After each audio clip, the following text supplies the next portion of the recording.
Shri Nitin Gadkari ji, Minister for Road Transport and Highways, Government of India, to address the gathering.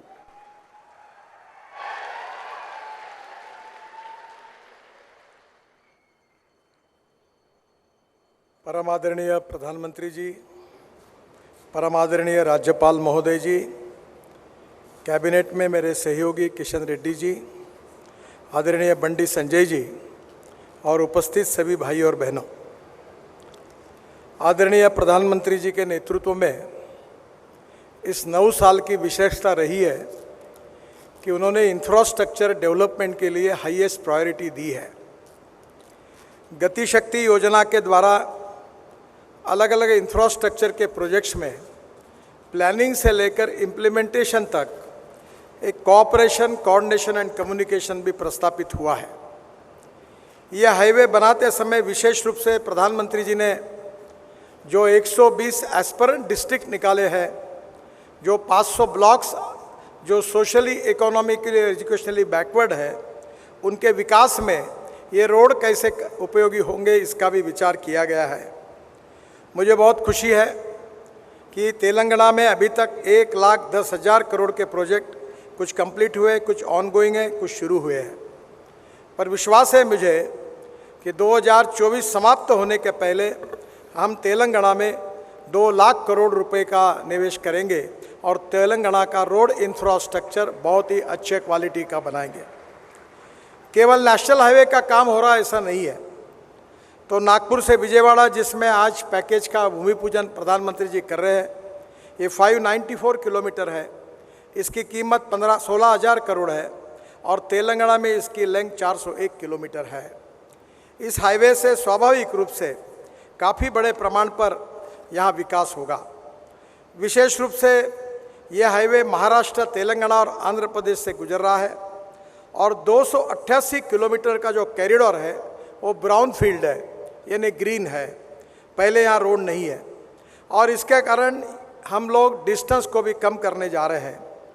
Nagpur Vijayawada expressway का 402 kilometre Telangana राज्य से गुजर रहा है और ये महाराष्ट्र के जियोगांव से तेलंगाना राज्य सीमा तक प्रवेश करता है।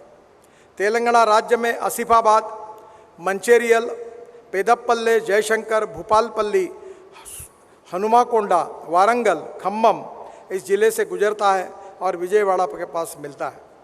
Singareni thermal plant, NTPC, Kaleshwaram lift सिंचाई परियोजना, खम्मम, वारंगल उद्योग, धार्मिक और पर्यटन स्थल, इसमें विशेष रूप से इसका उपयोग होने वाला है।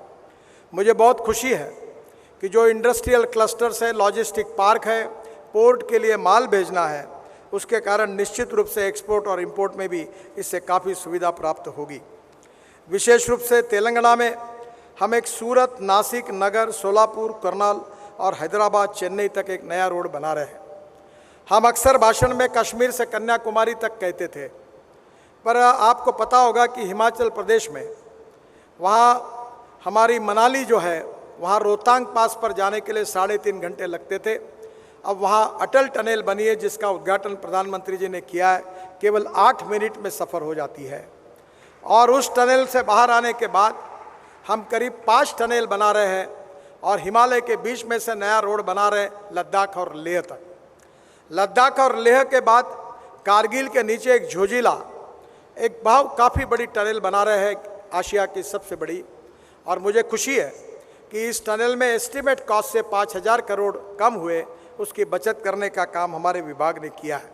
उसके बाद झेड़मोर टनल है और वहाँ से श्रीनगर आने के बाद श्रीनगर और जम्मू के बीच में 18 टनल है, उसमें से 14 टनल पूरी हुई है।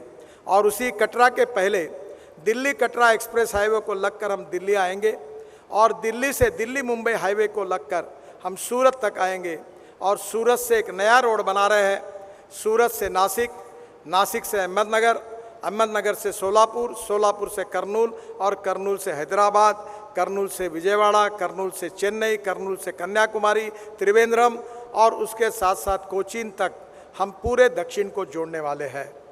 यानी एक प्रकार से मनाली से शुरू करके कश्मीर से लेकर कन्याकुमारी तक आदरणीय मोदी जी के नेतृत्व में हाईवे होगा, जिसके कारण दिल्ली से चेन्नई का डिस्टेंस 320 किलोमीटर कम होगा, लॉजिस्टिक कॉस्ट कम होगी, टूरिज्म बढ़ेगा। हैदराबाद से विशाखापट्टनम 221 किलोमीटर 7,000 करोड़ का रोड हम बना रहे, जो तेलंगाना में 164 किलोमीटर है। इंदौर से हैदराबाद ये नया एक्सप्रेस हाईवे बना रहे ग्रीनफील्ड, वो 787 किलोमीटर है, 18,000 करोड़ का। और उसके साथ साथ हैदराबाद रायपुर ये 325 किलोमीटर 14,000 करोड़ का है। मुझे खुशी है कि ये पूरे हाईवे करीब 1 लाख करोड़ के हैं। इसकी लेंथ 843 किलोमीटर है और तेलंगाना में इसकी कॉस्ट 30,000 करोड़ है। मुझे विश्वास है कि हाईवे नेटवर्क खड़ा होने से उद्योग व्यापार को बढ़त मिलेगी। मैं अक्सर American president John F Kennedy ji के प्रसिद्ध वाक्य को दोहराते रहता हूँ। उन्होंने कहा था कि American roads are not good because America is rich, but America is rich because American roads are good. और मुझे खुशी है कि प्रधानमंत्री जी के नेतृत्व में जो रोड इंफ्रास्ट्रक्चर डेवलप होगा वो यहाँ के माइनिंग इंडस्ट्री को, ट्रेड बिजनेस को, एक्सपोर्ट इंपोर्ट को और विशेष रूप से जो डेवलपमेंट की छोटी छोटी सेंटर्स है उनको जोड़कर हम निश्चित रूप से रोजगार का निर्माण करेंगे। इंडस्ट्री में कैपिटल इन्वेस्टमेंट आएगा, जवान लोगों को रोजगार मिलेगा और जो मोदी जी का सपना है कि आत्मनिर्भर भारत बनाना, 5 ट्रिलियन डॉलर की इकोनॉमी बनाना, ये निश्चित रूप से ये सपना अमृत काल में पूरा होगा। मुझे बहुत खुशी है कि प्रधानमंत्री जी ने यही हमें बताया है कि सबका साथ, सबका विकास और सबका प्रयास। सबके प्रयासों से इस देश को निर्माण करना है। हमने सभी राज्यों के साथ न्याय करते हुए देश के इंफ्रास्ट्रक्चर को इंटरनेशनल स्टैंडर्ड का डेवलप करने की कोशिश की है और उसी से देश के विकास में 4 चांद तो लगेंगे ही, पर हमारा रोड इंफ्रास्ट्रक्चर धीरे धीरे वर्ल्ड स्टैंडर्ड का बनेगा। मुझे बहुत खुशी है कि प्रधानमंत्री जी आज इस कार्यक्रम के लिए आए हैं। मैं अपने विभाग की ओर से उनका अभिनंदन करते हुए उनको बहुत बहुत शुभकामनाएं देता हूं। ऐसे और 9 पैकेजेस है जो नागपुर से विजयवाड़ा तक जाने वाले हैं।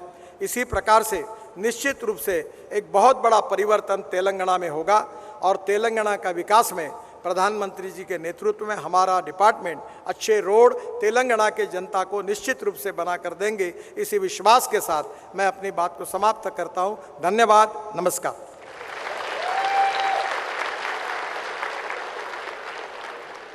Thank you very much, sir. We now move on to the most awaited moment of the day. Unveiling of the plug and laying the foundation stone.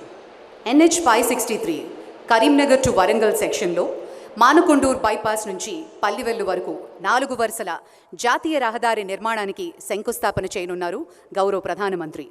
68 కిలోమీటర్ల పొడుగు మరియు 2,147 కోట్ల వ్యయం. అలాగే NH 163G మంచిర్యాల్ వరంగల్ విభాగం 4 వరుసల యాక్సెస్ కంట్రోల్డ్ గ్రీన్ ఫీల్డ్ జాతీయ రహదారి నిర్మాణం పొడుగు 108 కిలోమీటర్లు 3,441 కోట్ల వ్యయం. అలాగే Indian Railways is in the midst of a massive transformational change, aimed to make it the most modern, reliable and safe rail system. Taking cue from the call for Atmanirbhar Bharat from the Honorable Prime Minister, priority has been accorded to massively strengthen infrastructure, utilizing the inherent capabilities of the organization, both in terms of technology and manpower resources. अभी हम अनुरोध करते हैं माननीय प्रधानमंत्री button दबाकर इस prestigious project का अनावरण करें।